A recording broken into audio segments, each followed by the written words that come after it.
Qui a participé au lynchage? Quels sont ceux qui ont donné des coups? Le parquet de Lyon tient cet après-midi à 16 h une conférence de presse dans le cadre de l'enquête autour de la mort de Quentin. Cet étudiant et militant nationaliste de 23 ans, mortellement agressé en marge d'une conférence de l'eurodéputée LFI Rima Hassan jeudi dernier à Sciences Po Lyon. Pour l'instant, aucune personne n'a été interpellée. Hier matin, une messe s'est tenue à l'église traditionnaliste Saint-Georges dans le 5e arrondissement de Lyon, où le jeune étudiant allait régulièrement se recueillir. Noémie Loisel y était pour Europe 1. À l'intérieur de l'église, des proches et des fidèles venus se recueillir pour Quentin entonnent une prière pour sa famille et ses amis. Louis, présent à la messe, ne le connaissait pas personnellement, mais il est bouleversé. Ce qui s'est passé pour Quentin, ça m'affecte particulièrement.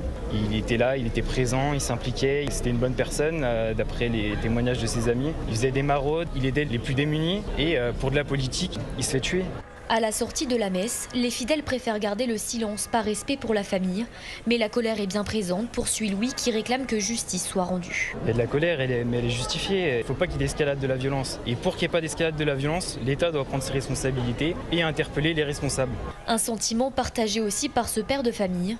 En colère, voilà, en colère. Je suis papa, j'ai un fils qui a l'âge de ce jeune homme, là, Quentin. Je suis très choqué. Je vais aller me recueillir sur les lieux de l'attaque, pour Quentin, pour prier. Comme ce père de famille, d'autres habitants sont venus lui rendre hommage toute la journée et déposer des roses blanches. Lyon, Noémie Loisel, Europe 1.